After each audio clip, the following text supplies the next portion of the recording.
Itu yang belakang siapa namanya? Bab 4 judulnya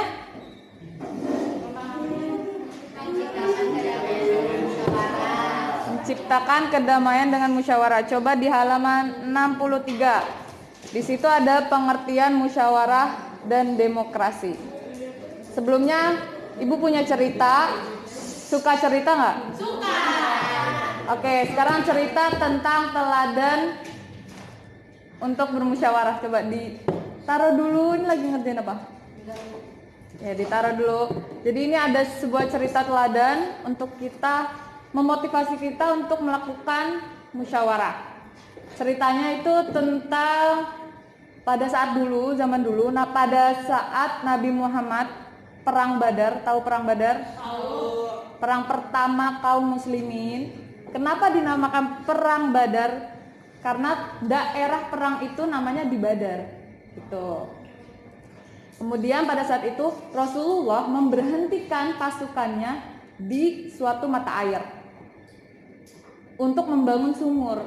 Kemudian ada sahabat yang memberanikan diri untuk bertanya, "Wahai Rasulullah, apakah tempat ini adalah wahyu dari Allah yang gak bisa diubah? Atau pendapatmu sebagai strategi perang?" Itu sahabat bertanya. Kemudian Rasulullah menjawab, "Ini hanya pendapatku dan strategi perang." Nah, sahabat ini namanya Hubab bin Munzir. Dia lebih memahami medan perang. Kemudian mengusulkan ke Nabi Muhammad, "Jika demikian Nabi Muhammad, maka tempat ini tidak tepat bagi kita." Tempat mata airnya ya. Tidak tepat. Bagaimana jika kita membangun sumur di mata air dekat musuh? Jadi musuh ini kaum Quraisy punya mata air. Kemudian Hubab ini mengusulkan pasukan kaum muslimin untuk membangun sumur di sumur musuh itu. Alasannya karena ketika saat pertempuran terjadi dan kaum muslimin itu bisa mengambil air dari tempat musuh itu. Kemudian musuh itu kehabisan air. Gitu strategi perangnya dari sahabat diusulkan. Nah, jadi dari situ Nabi Muhammad menyetujui pendapat dari Hubab bin Munzir itu. Jadi nggak make opininya Nabi Muhammad sendiri. Mereka ganti tempat mata air. Jadi yang bisa kita ambil adalah kita dalam bermusyawarah, musyawarah itu bisa 2 atau lebih. Intinya dia nggak monolog, nggak sendiri. Jadi itu terjadi berdua antara Nabi Muhammad dengan sahabat. Jadi Nabi Muhammad punya opini, kemudian temannya, sahabatnya ada opini sendiri yang lebih baik. Jadi Rasulullah memakai opini yang paling tepat, tidak memakai opininya sendiri gitu. Nah, coba dilihat di halaman 63. Kata musyawarah sendiri itu berasal dari kata syawara. Ingetinnya suara aja lah ya. Syawara artinya apa? Berunding, berdialog, berdiskusi. Intinya itu ya, antara 2 orang atau lebih. Jadi musyawarah tuh nggak harus yang rame, cukup 2 orang juga itu bisa dikatakan musyawarah atau diskusi. Jadi contohnya misalkan ada suatu pasangan nih, cewek sama cowok, ya pasangan suami istri gitu. Terus mau punya anak, si cowok pengen anaknya 11 misalnya, yang cewek pengennya misalkan dikit aja gitu. Itu kan harus didiskusiin ya kan, harus dimusyawarahkan. Jangan mau keinginannya cowok sendiri, karena itu kan nggak bisa ya kan dalam berumah tangga gitu. Kemudian yang kedua tentang demokrasi. Demokrasi mungkin kalian udah pernah belajar ya di PKN ya. Ya, demokrasi itu demo artinya yang biasa demo siapa? Kita. Rakyat ya. Jadi ingetinnya demo itu rakyat. Kratos itu kekuasaan. Demo itu apa? Kratos kekuasaan. Jadi kekuasaan di tangan rakyat, kekuasaan oleh rakyat gitu ya. Ingetinnya kayak gitu. Kalau musyawarah tadi berasal dari kata apa? Musyawarah. Artinya atau Iya. Tuh. Oke. Coba lanjut ke halaman 64. Coba baca artinya bareng-bareng. 1, 2, 3.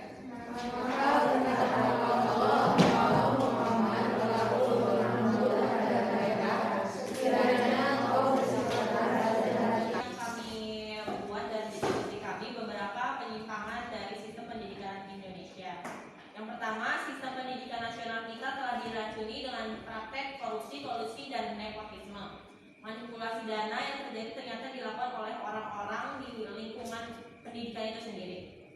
Komite sekolah belum mampu mengontrol secara menyeluruh di lingkungan sekolah sendiri, apalagi mengontrol ke tingkat lebih tinggi sampai ke dinas pendidikan. Praktek korupsi seperti itu yang menjadi kanker yang berjasa merosotkan kualitas pendidikan kita.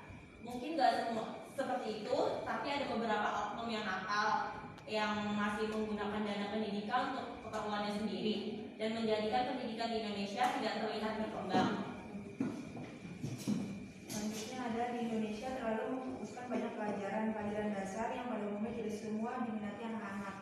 Budaya di Indonesia masih menganggap murid yang pandai pelajaran. Masalahnya pendidikannya. Kenapa? Masalahnya tentang pendidikan kan. Iya. Akan banyak sekolah negeri kan yang seharusnya dia ibaratnya bisa membantu orang miskin dengan cara biayanya diminimalkan. Oke lah, ada beberapa sekolah negeri yang SPP-nya digratisin. Cuma ada embel-embel lain. Embel-embel gimana tuh? Embel-embel contohnya kayak uang gedung nih segini, terus infak untuk pembangunan apa, tapi infaknya itu diminimalkan. Misal untuk infak tapi minimalnya 100.000. Ditarif. Oh ya, ditarifin. Infak 100.000. Iya, kayak gitu. Itu cara menanggulangi kayak gitu tuh gimana? Itu sih masuk ke dalam korupsi uang pendidikan juga ya, karena biasanya negeri itu kan dikasih biaya dari pemerintah. Nah, itu tuh termasuk oknum-oknum yang suka berkorupsi juga. Jadi cara menanggulanginya adalah apa tadi?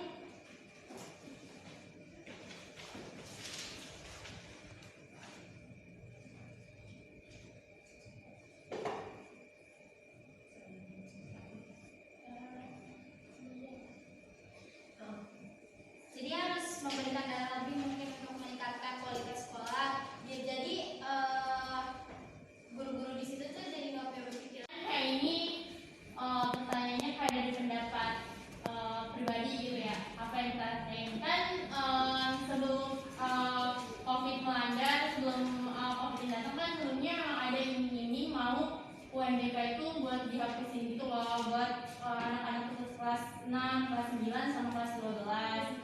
Nah ternyata benar nih direalisasikan pas darurat COVID kemarin, UNBK dihapus nih buat anak-anak kelas 6, 9 sama 12. Nah menurut kalian UNBK itu penting gak sih buat kita gitu, buat anak-anak yang mau lulus, atau misalkan penting itu ya pentingnya kenapa? Kalau emang harus memang dihapuskan tuh emang kenapa gitu? Aku izin jawab, kalau misalnya UN buat anak kelas 6 atau kelas 9 SMP itu penting karena itu setiap mau masuk ke jenjang ke selanjutnya kan itu kan diukur pakai memnya dia, besar kecilnya nilai ujian dia. Tapi kalau misalnya untuk anak kelas 3 SMA menurut aku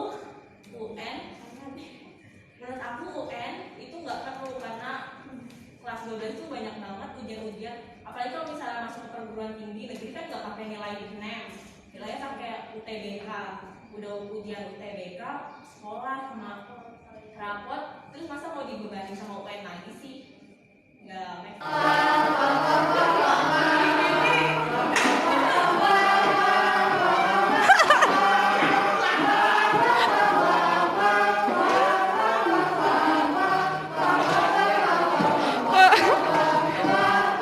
Cara kita untuk apa ya?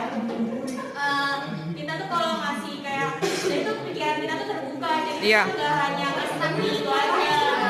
Betul, betul.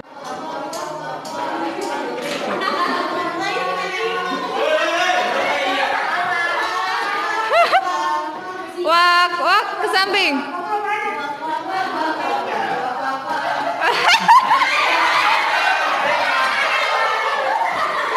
Ayo, ayat tentang penciptaan manusia. Tadi Apa? Al-Mu'minun ayat 12. sampai? Iya, pintar. Yang bisa jawab, angkat tangan terus jawab.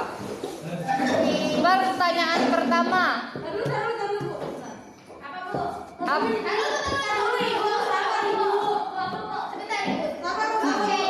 Satu, dua, tiga. Ada yang tahu apa itu berpikir kritis? Ini duluan. Aku. Iya. Iya. Berpikir kritis itu cara kita mengevaluasi atau enggak, kita nggak nerima aja ke suatu pernyataan dengan mudah. Iya. Ada lagi yang lain? Bisa nyebutin Quran surat berapa yang menjelaskan tentang penciptaan manusia? Ini Fikri. Bukan.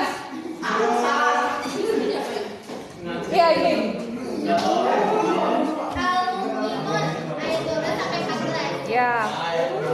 Oke. Oke, sekarang Lagi Bu. nanti terakhir ya. Sekarang koreksi dulu halaman 15.